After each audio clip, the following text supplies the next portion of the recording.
My name is Kari. In Norwegian I said Kari Frid, and Frid is a Swedish name. Aš esu Kari Frid. Ir tai tas antrasis yra švediškas vardas. It is my last name that is Swedish, and my first name is Norwegian. Taigi, tas pirmasis vardas Kari yra norvegiškas, o pavardė Frid yra švediška. Taip. So in my life I've been a Waldorf teacher since I was a very young girl, and I've been working in Sweden until I became a veteran. Aš dirbau Valdorfo mokytoja nuo pat mažumės, galima taip sakyti, ir dirbau Švedijoje, kol tapau jau veteranė. And then 17 years ago I moved to Norway, and there I am still working in this Waldorf school, which is called Steinaskolen for short. Ir prieš 17 metų aš persikėliau į Norvegiją ir dirbau iki šiol tenai Steinerio mokykloje. What's a specific name? Steinaskolen for short. Toks pavadinimas. Yes. I've been interested in Waldorf education also from a scientific point of view, and will today try to refer to something more than my own school. Valdorfo pedagogika mane domino visą laiką ir mokslinio požiūriu. Ir šiandien mes pasistengsime pažiūrėti į tą Valdorfo pedagogiką taip plačiau. It is not enough with enthusiasm, also if that is very important. Nepakanka vien entuziazmo, nors jis irgi svarbus. You must be able to point at some facts that you can see. This Waldorf pedagogic is excellent. Svarbu išskirti tam tikrus faktus, kuriuos galima akivaizdžiai pamatyti, kad galėtumėt tvirtai pasakyti, kad Valdorfo pedagogika yra labai gera, puikiai. Let us start with referring to the scientific world that is making behavior researches. Dabar pradėsim nuo tokio mokslinės savokos, elgesio tyrimai. When they ask students of the world today, do you like the school? What is their answers? Kai klausėme šiuolaikinių moksleivių, kurie mokosi mokykloje, kas yra mokykla, ką jie atsako? Very many youngsters answer is, I don't like the school. It doesn't give me nothing. Dauguma jaunų žmonių, paauglių atsako, man nepatinka mokykla, ji man nieko neduoda. I'm sitting on that chair in the school because my parents want it. Aš sėdžiu ant kėdės ten mokykloje vien dėl to, kad tėvai taip nori. But the learning I'm doing from internet. Bet mokausi aš tai iš tikrųjų iš interneto. What is going in the school or going on in the school is very dull. Kas vyksta mokykloje yra labai pilka. But I'm doing it. Bet aš tiesiog I know I need a paper to have a good work with good salary when I'm adult, and I want to please my parents, so I sit in the school. Aš žinau, kad man reikia mokyklos baigimo dokumentų, kad galėčiau kaip suaugęs gauti darbą ir be to noriu įsiteikti savo tėvam. Taigi aš lankau mokyklą. I don't know how it is in your country, but this is kind of what we can understand from interviewing very many youngsters of today in the world. Nežinau kaip jūsų šalyje, bet iš daugelio tų paauglių, kurie apklausiami pasaulyje, būtent šitai galima išgirsti. So the world of education in the schools are very different from ordinary school in the public. Valdorfo pedagogika labai skiriasi nuo valstybinių mokyklų pedagogikos. We proclaim that we are a cultural impulse. Mes teigiame, kad mes esame kultūrinis impulsas. The culture that is going along with the individualization of the human being of today. Tai yra kultūra, kuri eina koja kojon su žmogaus individualizavimusi šiandien. And I want to talk to you exactly about this today. Ir būtent apie tai šiandien norėčiau su jumis pakalbėti. Why we say this? We are a cultural impulse of today. Kodėl mes taip sakom, kad esame šios dienos kultūrinis impulsas? But let us first look upon America. Bet pirmiausia, pažvelkime į Ameriką. There are so many scientists who make questions for people that I now will refer to. Yra tiek daug mokslininkų, kurie what was the idea, what you said once more? There are so many scientists who make researches. Yra labai daug mokslininkų, kurie daro tyrimus tą temą. Let us look at the American dream. Taigi, Amerikoje very many Americans have the myth that they are living in the very best country and part of the world where they can live the American dream. Taigi, amerikietiškas sapnas arba svajonė. Labai daug amerikiečių tiki, kad jie gyvena pačioj geriausiai šaly pasaulyje, kur jie gali turėti tą amerikietišką svajonę. We go to good schools. Mes einame į geras mokyklas. When we are adult, we marry and we settle in a wonderful neighborhood. Kai jau esame suaugę, mes susituokėme ir gyvename puikioje aplinkoje su gerais kaimynais. And we get one boy and one girl. Ir štai šeimoje mums gimsta vienas berniukas ir viena mergaitė. And then we send them to the best schools that we can afford. Ir juos siunčiame į geriausią mokyklą, kokią galime susimokėti. And we live the joy of the consumption world. Ir mes gyvename džiaugsme to pasaulio, kuriame esame. We have a good neighborhood where we make friends. Mūsų kaimynai yra malonūs, su jais mes susidraugaujame. And everything is a kind of success. Ir labai svarbi čia sėkmė, viskas susijęs su sėkme. The American dream is so strong in the American people that they actually believe this is the true life of American people. Ta amerikietiška svajonė yra tokia stipri, kad žmonės iš tiesų tiki, kad tai yra tikras gyvenimas.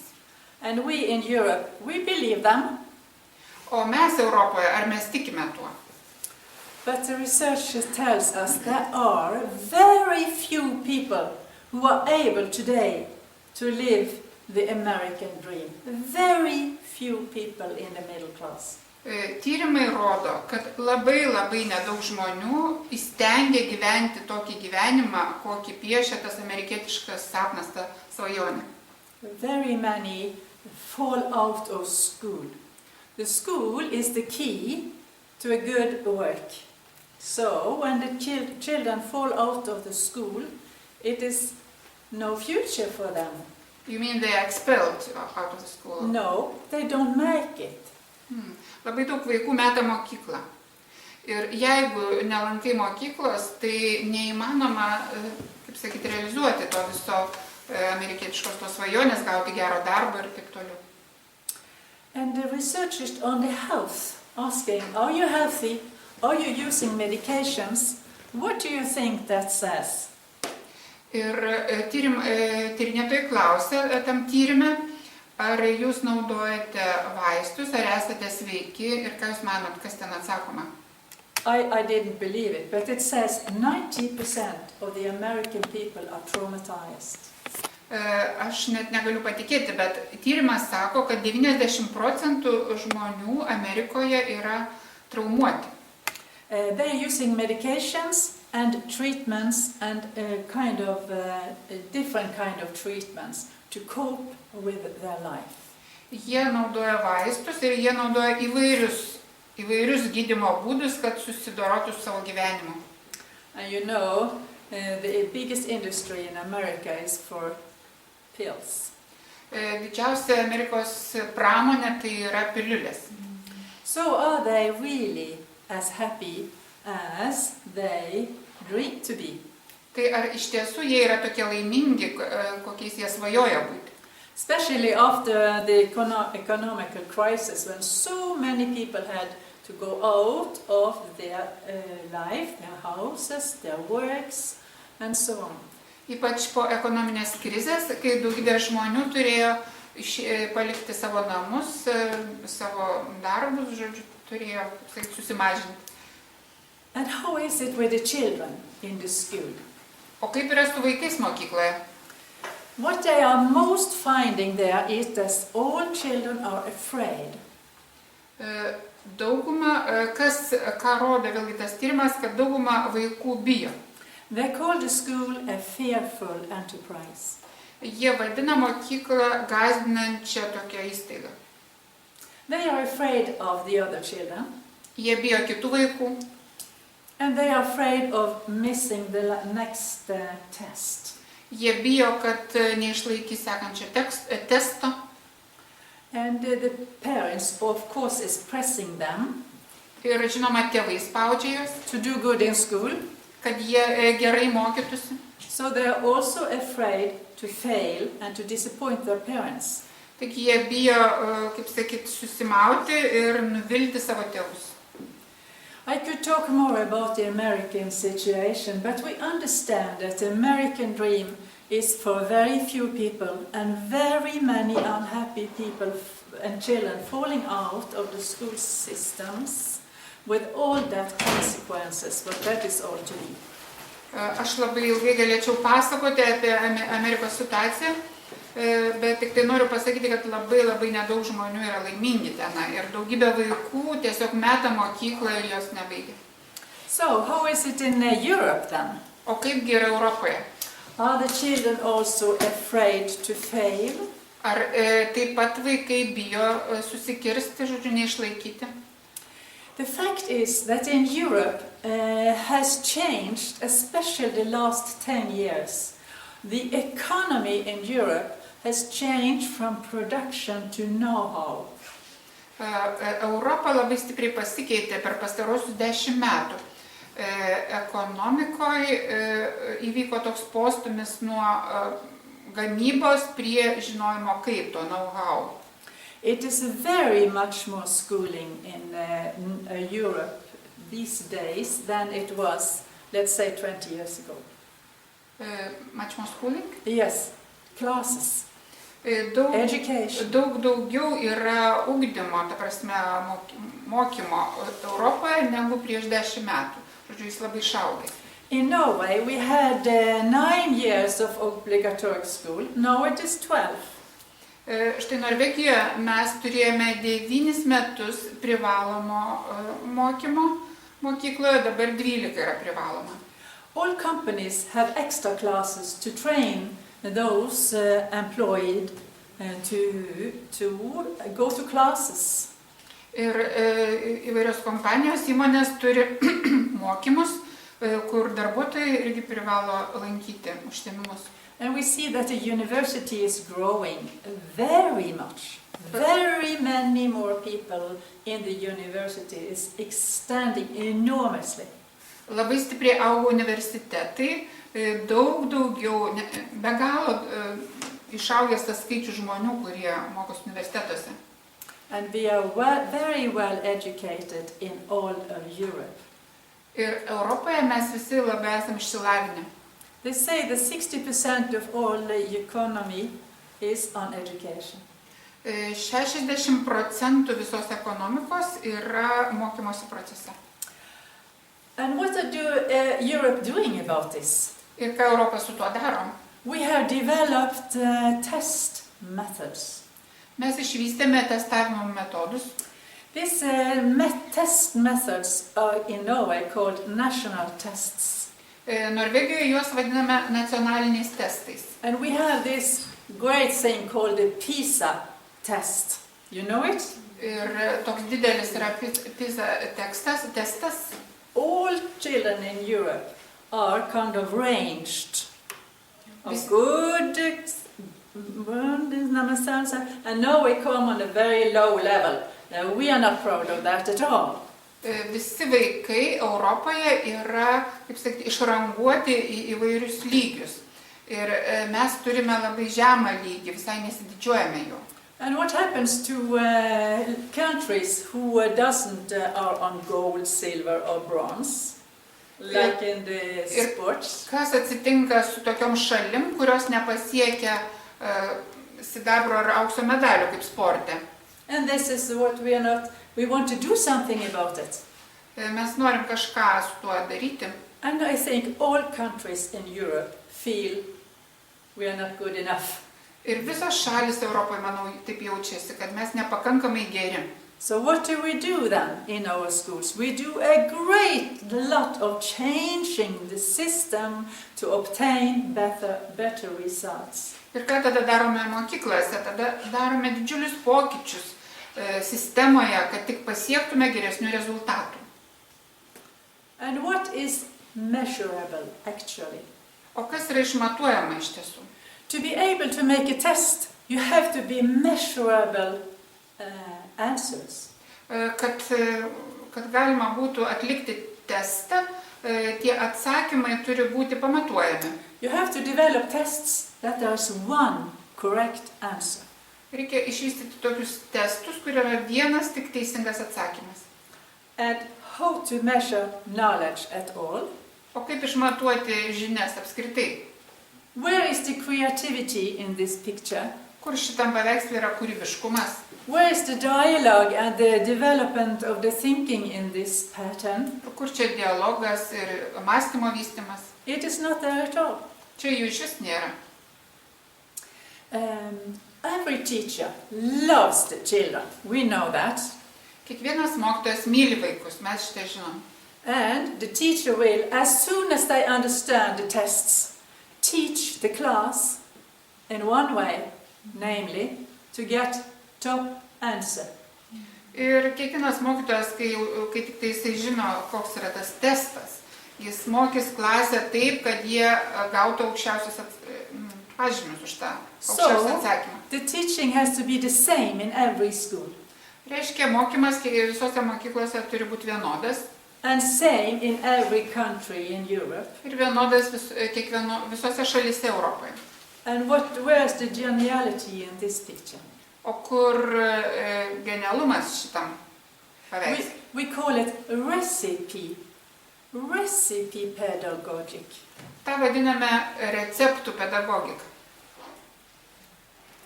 Frightening. I get frightened when I think of this.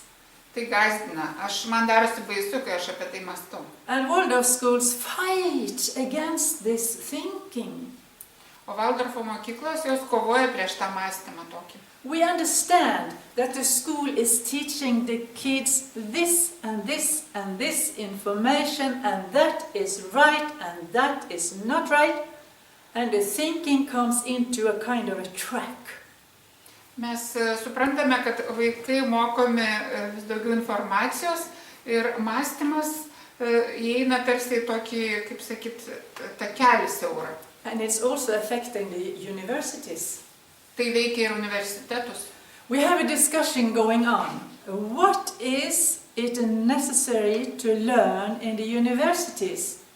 Pas mus vyksta diskusija, ką būtina yra mokyti universitetuose. And who are giving the answers to this? O kasgi duoda atsakymus šitą klausimą? It is the financial world. Tai yra finansų pasaulis. They say, learn in the university what is useful for a economy. Jie sako, mokykit universitetuose to, kas yra naudinga ekonomikai. So where is the humanism in this picture? Tai kurgi humanizmas šitam paveiksle? We call it useful thinking. Tai vadiname naudingojų mąstymu. And recipe education. Ir receptų pedagogika. And all Waldorf schools in the world are shaking their head and they say, where is the development of the personal thinking, the opinionized thinking, where is the learning areas gone by now? Visos Waldorfo mokyklos pasaulyje, jos purto galvas ir sako, o kur čia vieta vystymosi mąstymui, kur čia asmenybės individualiam mąstymui vieta. But you know, there is in many countries there are research conferences. Daugelį šalių yra tyrinėtojų konferencijos. And here professors and people who really understand pedagogic and so are meeting each other and discuss how should the future school look like. Profesoriai ir, žodžiu, mokslininkai, kurie tyrinėja pedagogiką, jie susitinka tose konferencijose ir kalbasi, kaip ateities pedagogika turėtų atrodyti. What is important to have in your childhood? To have a lifelong health. Ką svarbu vaikystėje turėti ir vystyti? Ar, žodžiu, ilgo gyvenimo sveikatą? A lifelong interesting life. Visą gyvenimą trunkančią sveikatą, visą gyvenimą trunkantį, žodžiu, įdomumą, susidomėjimą. To feel that you have a good life. Jausti, kad tavo gyvenimas yra geras. And here the researcher starts to find the smallest things that is necessary. Ir čia tyrinėtojai ima atrasti mažiausias tas daleles, kurios yra būtinos. And some years ago there came out books who told us that when you are playing the music, Prieš keletą metų, žodžiu, išėjo knygos, kuriuose buvo rašoma, kad kai groji muziką, a musician who is doing the music is a more harmonious person when he is older. Kad muzikantas, kuris groja muziką, jisai harmoningesnis yra tada, kai tampa vyresnis. They made researches on academics. Jie tyrinėjo akademikus. And they found that a musician academic is a very much better academic than a non-music academic. Ir buvo ištirta, kad muzikas akademikas yra daug geresnis akademikas negu akademikas, kuris nėra muzikas. They found that when you listen to music, Gregorian or medieval music, then you are learning quickly mathematics. Jie atrado, kad kai klausaisi gruzinų senovinę muziką arba viduramžių muziką, tai daug greičiau mokaisi matematiką. And suddenly many private schools play music in the background on the math lessons. Ir staiga labai daug privačių mokyklų ėmė groti muziką, žodžiu, foną muzikinį per matematikos pamokas. You remember this, huh? But what are the Waldorf schools doing? O ką daro Valdorfo mokyklos? All students are taught to play the flute. Visi moksleiviai mokosi groti fleitą, žodžiu, dainuoja. All Waldorf students are taught to play one or two or more instruments. It's a part of our pedagogy. Visi moksleiviai mokosi 1, 2 ar 3 instrumentais groti, tai yra dalis mūsų pedagogikos. But what was it? Why is it with this music that makes the soul so harmonious? What can be told about this? O kas čia yra su ta muzika, kodėl ji daro žmogaus vidų tokį harmoningą? And they break this research into small pieces. Ir tas tyrimas tada sudalinamas į mažesnės dalis. And they find that the ability of listening. Ir jie atranda, kad tai yra susijęs su gebėjimu klausytis. You're sitting in the orchestra and you listen to the others. Štai sėdi orkestre ir klausaisi kitų. And then you make your own contribution and you listen again. Tada pats groji, tada vėl klausaisi. And you make your contribution to make harmony. Right tact, right level. Ir tu dalyvauji ir svarbu, kad tu dalyvautum harmoningai. Taigi tu pataikyt turi į taktą, į tą, žodžiu, į toną. So the ability to be on and off and on and off. Čia reikalingas gebėjimas dalyvauti, atsitraukti, dalyvauti, vėl atsitraukti. That was the smallest bit that really was interesting to find out. This was encouraging intelligence. Ir tai buvo tokia, kaip sakyt, maža dalelė, kuri buvo atrasta, kas skatina, kaip sakyt, intelektą. What more is giving nourishment to the intelligence? O kas dar maitina tą intelektą? they found that about the books, Štai apie knygas. the person who has a rich feeling life, Jie atrado, kad žmogus, kuris turi turtingą jausmų gyvenimą, there was a special researcher, his name is Alan Jacob. Buvo tokia tyrinėtoja, kurios vardas buvo Alan Jacob. He was writing his book, making his book, The Pleasure of Reading in the Age of Destruction. Čia vyras, žodžiu, jis parašė knygą The Pleasure of Reading skaitimo malonumas in this age of destruction. Destrukcijos amžiai. Yeah, you think we are living in the age of destruction. But he found that those people who are reading the classics, the books, Manoma, kad tie žmonės, kurie skaito klasiką, knygas, the books, the best of Europe, geriausias Europos knygas, we call that the classics. jas vadiname klasika. And the people who have been reading the classics when they were in their childhood had a very much richer feeling life. Tie žmonės, kurie skaitė klasikos knygas vaikystėje, tai jie turi daug turtingesnį jausmų gyvenimą. And he was measuring this by investigating how many words do you have for feelings. Ir tas mokslininkas tyrė tai tokiu būdu, kiek žmogus turi žodžių išreikšti jausmams. And he found that readers, lifetime long readers, have 1,500 words for feelings. Ir jis atrado, kad tie žmonės, kurie skaito visą gyvenimą, jie turi 1500 žodžių jausmams išreikšti. And people who are just looking at television and reading the newspapers, they had 600 words. O tie žmonės, kurie tik žiūri televiziją ir skaito laikraščius, jie turi tik 600 žodžių. And we know very well that the ability of thinking, ability of understanding other people and understanding ourselves depends very much on our feeling life. O mes žinome, kad gebėjimas suprasti save ir gebėjimas suprasti kitus, jis labai priklauso nuo mūsų jausmų pasaulio. And especially in the time of the youngsters, where the feelings are blossoming and they have nothing but feelings, then it is the time to give them the books, the classics. But what's happening in this school today? Ir ypač paauglystės amžiuje, kai jausmai tiesiog sužydi žmoguje, tai yra laikas, kai jiems reikia skaityti knygas. O kasgi šiandien vyksta mokykloje? And they're cutting out. We cannot use the classics anymore because it is not good for the economy. We have to think what is useful, and the classics are not on the curriculum anymore. Klasikinės knygos yra išimamos iš programų dėl to, kad manoma, kad jos neatneša naudos ekonomikai ir neverta gaišti laiko su jomis. And what are we doing in the world of schools? O kągi darome Valdorfo mokyklose? I'll tell you all about it soon. Aš jums papasakosiu. I will try to show you how the world of pedagogy is meeting all these kind of phenomena that I know I tried to describe to you.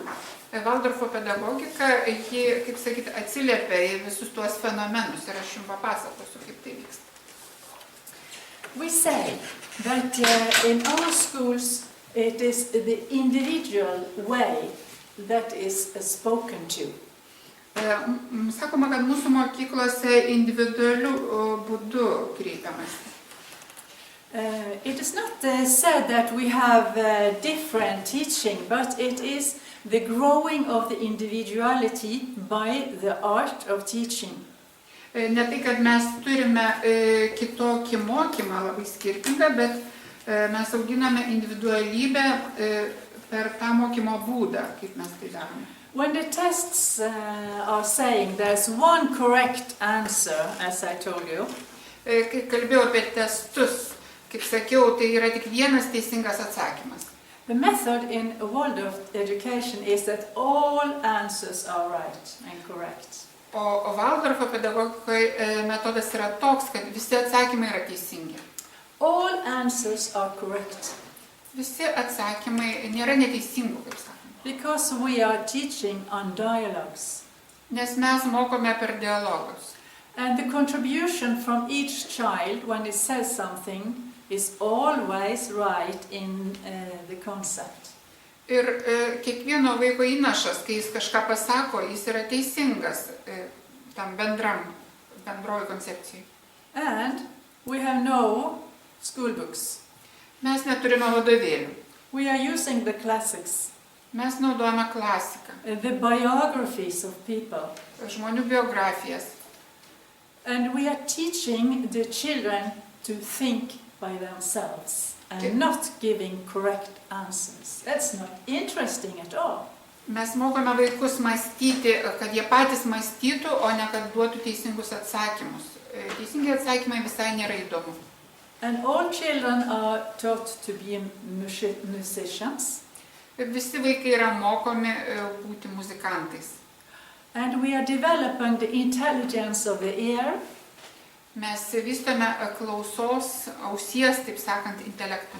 And the intelligence of the hands by all the kind of handicrafts that we are so fond of.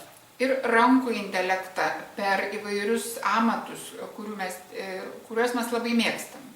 And the intelligence of the eyes. Ir akių intelektą. So let us look a little more concrete on how we do the main lesson. Pažvelkime konkrečiau, kaip darome pagrindinę pamoką. For the small children, we tell them many stories. Mažiem vaikam pasakome daug istorijų. All kinds of education are kind of wrapped into an interesting and encouraging story. Visas ugdymas, kaip sakyt, įvyniotas į įvairias įdomias istorijas. It could be mathematics, and it is like the grammar. When we talk the grammatics, then it is people who are making a story together to understand how the grammatic is coming in the language. Ar tai kalbėtume apie matematiką, ar kalbėtume apie gramatiką, tai žmonės kuria įvairias istorijas, kad galėtų vaikas įeiti į kalbą, į tą gramatiką. It is because we know that the children's feelings and thinkings are deeply connected. Nes mes žinome, kad vaiko mąstymas ir jausmai yra giliai susiję. And you know, what you have some feelings for, you will remember. Ir jūs žinote patys, esat pastebėję, kad jausmus gerai prisimename. If you are excited about something, you will remember it. It is coming to your memories. Jeigu kažkas jūs labai sujaudino, jūs tai prisiminsit, tai ateis, sugrįš į jūsų atmintį. And the memory is trained every day in the school. O atmintis yra kiekvieną dieną ugdoma, treniruojama mokykloje. The teacher asked the day after, what did we learn yesterday? Kitą dieną mokytojas klausia, ko mes mokėmės vakar. And every child have to recall, oh, what was it for yesterday? Ir kiekvienas vaikas turi prisiminti, kasgi ten buvo vakar. And then the children start to give answers and tell a little about what happened yesterday. Ir vaikai ima duoti atsakymus ir pasakoja truputį, kas buvo vakar. In their own word. Savo pačių žodžiais. Every answer is correct. Ir kiekvienas atsakymas yra teisingas. And we are building up the memory of yesterday together in the group. Ir vakarykštę tą atmintį, tą prisiminimą mes kartu atkuriame grupėje. After this part comes the production. It is now described. They write down what was the lesson of yesterday and they make a drawing from it. Po šios dalies ateina, kaip sakyt, produktyvioji dalis, kai vaikai prisimena, jie piešia. For the smaller children, the teacher is writing the resume on the blackboard. Mažesniem vaikam mokytojas užrašo kažką ten ant lentos. And the children are drawing like a resume of their learning as a picture. Tarsi reziumė tokį užrašo mokytojas, o vaikai piešia tą reziumė kaip paveikslą. When the children are a little bigger, Ir kai vaikai vyresni, the teacher also says, "What did we learn yesterday?" Mokytojas irgi klausia, ko mes mokėmės vakar. And the children recall and give into his own words and saying, "What was the teaching of yesterday?" Ir vaikai irgi prisimena ir savo žodžiais atpasakoja, ką mokytojas And pasakoja. then he writes his own resume. Ir vaikas užrašo savo paties reziumę. And then make a beautiful in the books afterwards. Ir gražiai apipavidalina savo sąsiuvinį. In this way, I try to show to you how thinking is developed from the smaller to the little bigger child. The ability of recalling and make their memories clear, and then to make a resume in their own way of saying things.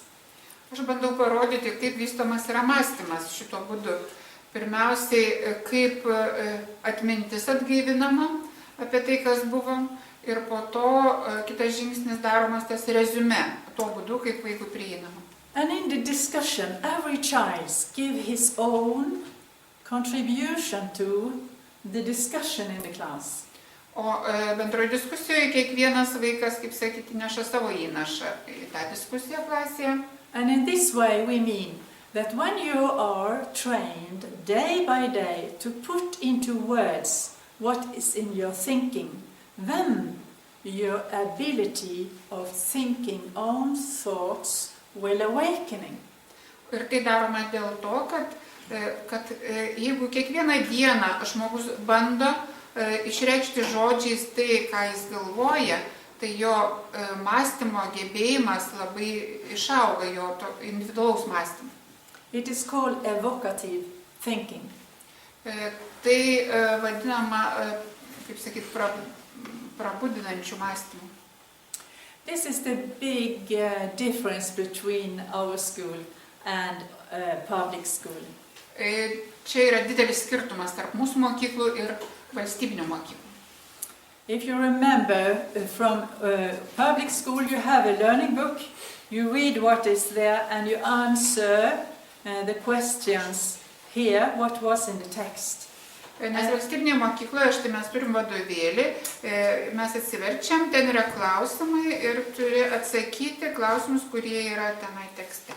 And we mean that this is not the easiest way to be a evocative thinker. Ir tai nėra lengviausias būdas turėti tą besivystantį mąstymą.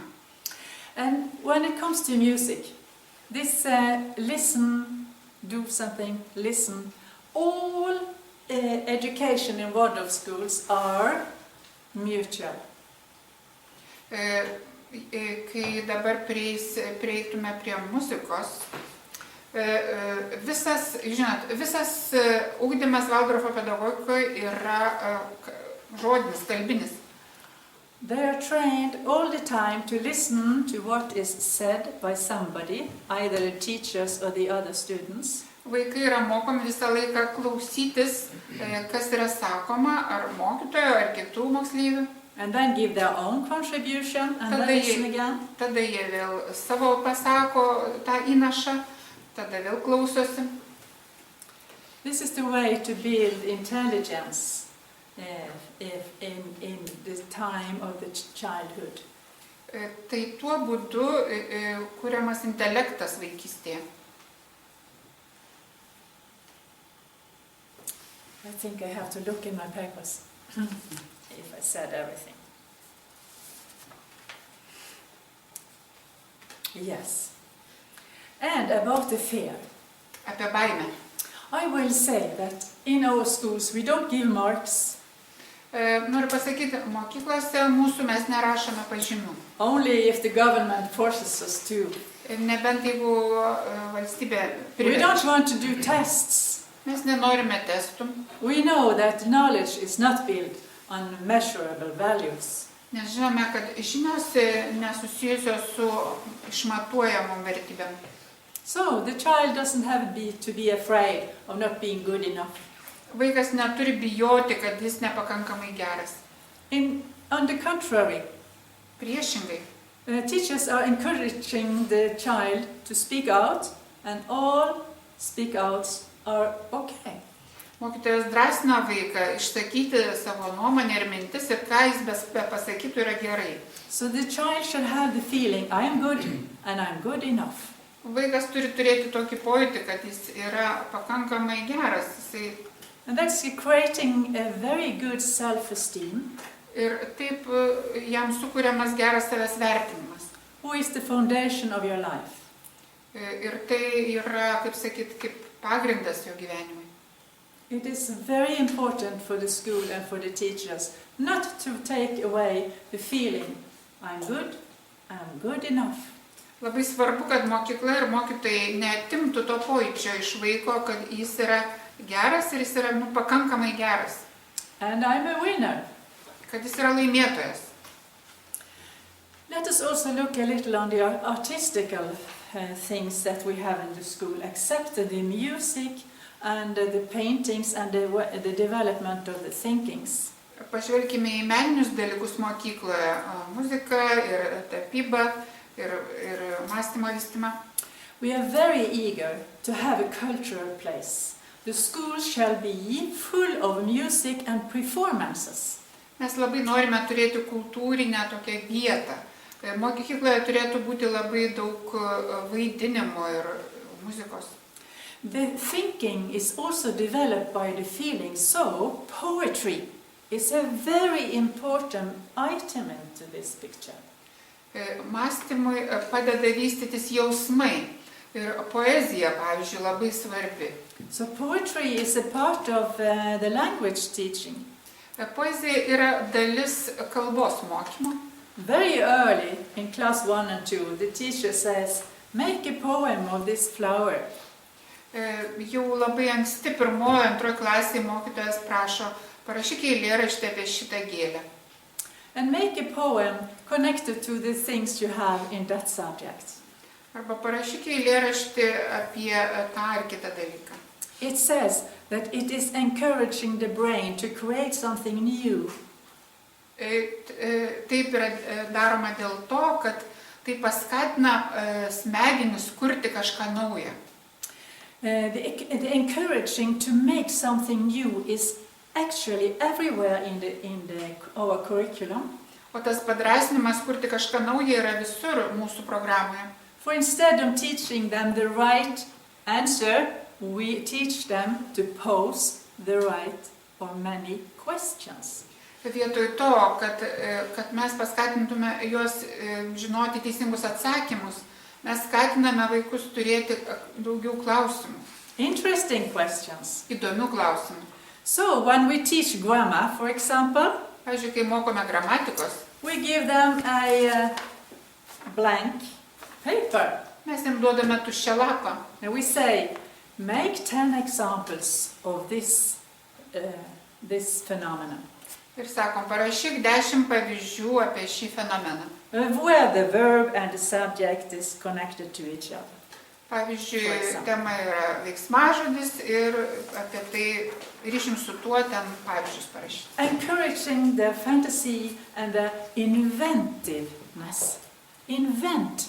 Taip skatinama jų fantazija ir toks išradingumas, išraskite ką nors. That creates the geniality. Here's the field for geniuses to come up and to develop. Tai sukuria erdvę genialumui. Tai yra, kaip sakyt, vieta, kur gali iškilti genijai. We say that every child is born an artist. Sakoma, kiekvienas vaikas gimsta menininku. So all things they produce as paintings, or what they are modeling, or what they are doing in the handicrafts, they are undiscussable pieces of art. Ir visi dalykai, kuriuos vaikai kuria, kaip meną, ten piešia ar lipdo, tai yra, kaip sakyt, nediskutuotini meno kūriniai. Every teacher who is an art teacher, when she sees the product, she never criticizes it. She says, oh, what a wonderful piece of art. Meno mokytojai, jie niekada nekritikuoja vaiko, jis visada pasako, koks nuostabus meno kūrinys. So there are many fields in the artistical work where you can be sure this is my geniality coming up as an artistic piece. Taigi daug yra sričių, kurios susijęs su menu, kur gali žmogus būti užtikrintas, kad ten bus vieta išlysti jo genialumui. Every sculpture or painting is undiscussable perfect. Kiekviena skulptūra ar kiekvienas piešinys yra nediskutuotinai tobulas. In the grammar and in your own language, there might be things that you have to correct. Gramatikoje ir kalboje yra dalykai, kurie turi būti teisingi. And how to write a word in a perfect way, how to put dots and comma. Kaip parašyti teisingai žodį, kur padėti kablelį ir tašką. And also in mathematics, there must be many things to correct on the children. Their all answers cannot be correct. 2 and 2 are 4, not 6 or anything else. Matematikoje irgi taisomos yra klaidos, nes ten yra daug dalykų taisytinų. Vaikai neparašys visko teisingai, reiškia ten galima taisyti. But when the child has so many arenas where it can learn, where everything is wonderfully done because it's an expression from your own self, then you have absolutely this building up a good self-esteem. Bet kadangi yra labai daug sričių, kur vaikas gali išreikšti save ir kur jisai bet kuriuo atveju yra, kaip sakyti, labai gerai atlieka, tai tų meninių sričių, tai sukuria labai stiprų savęs, kaip sakyti, pasitikėjimą savim, savęs gerą vertinimą.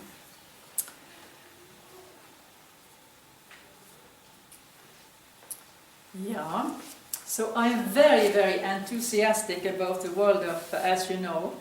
Tai kaip žinote, aš labai entuziastinga apie Waldorfą. And we say that children who has a culture active background, they are more healthy, they do better in their life, and they feel they have a good situation on lifelong.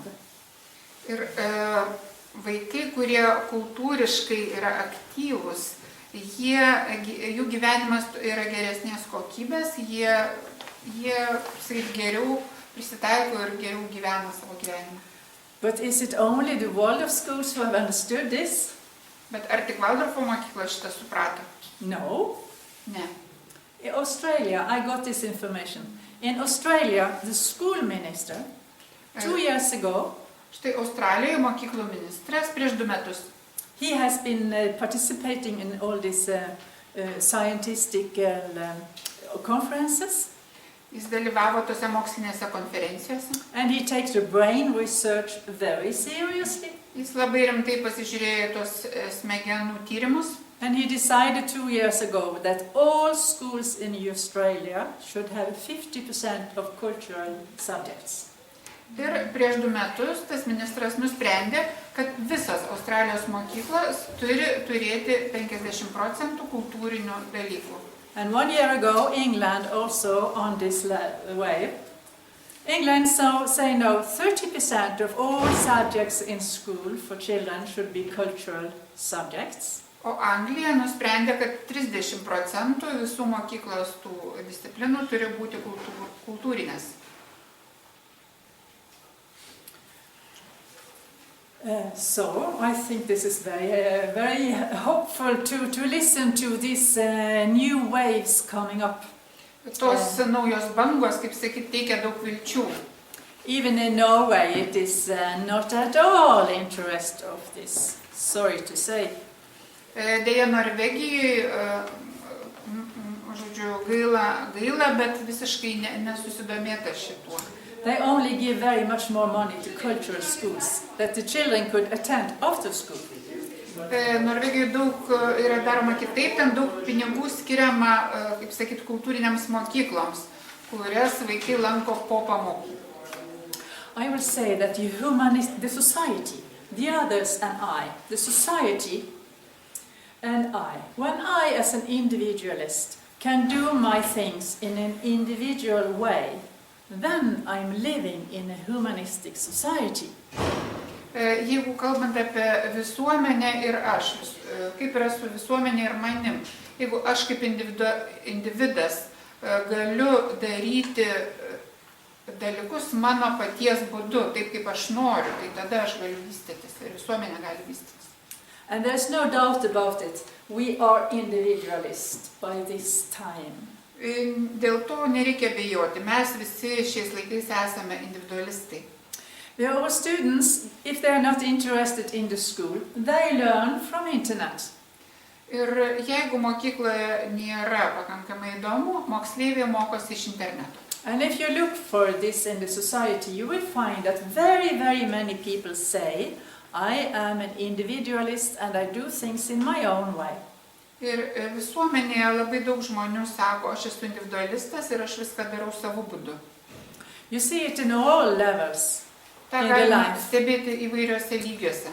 So the important thing is that the society will be so created that you feel you can do what you like to do in your own ways, that the society is supporting this. Ir svarbu, kad visuomenė, kaip sakyt, būtų tokia, kad kiekvienas žmogus galėtų daryti taip, kaip savo būdu, kaip jisai nori. Ir kad visuomenė paremtų šitą. This is the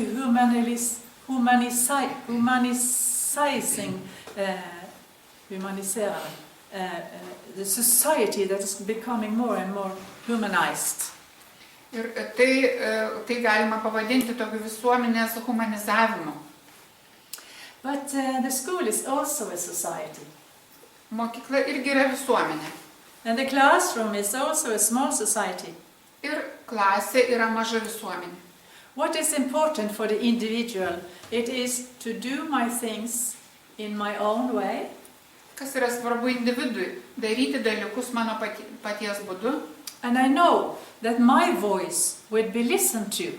Ir kad aš žinočiau, kad mano balsas bus išgirstas. I have the ability of making influence on the society. Aš turiu gebėjimą įtakoti visuomenę. Society takes my input seriously.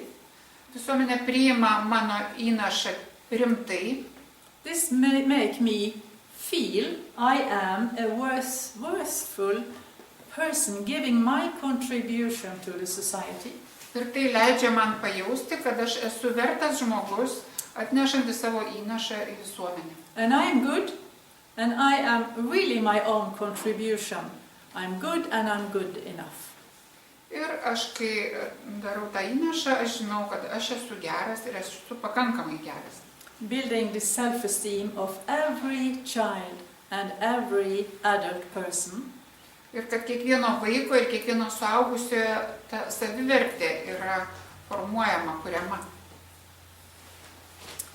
I am good and I'm good enough. Aš geras ir pakankamai geras. I have the ability of my society. Turiu gebėjimą įtakoti visuomenę. And I'm doing my things in my individual way. Ir darau tai, ką darau, savo individualiu būdu. And I feel I'm supported by society. Ir jaučiu, kad esu remiamas visuomenės. Also the family is a little society. Taipogi ir šeima kaip maža visuomenė. But the teachers has the responsibility of the classroom situation.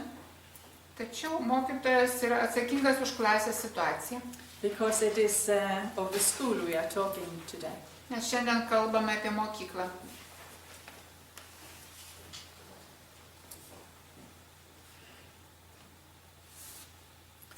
Yes, I think that was about what I wanted to put out today, and I will open up for if there are comments or ideas coming from you. Tiek norėjau šiandien pristatyti ir norėčiau išgirsti komentarus ar kokius klausimus iš jūsų.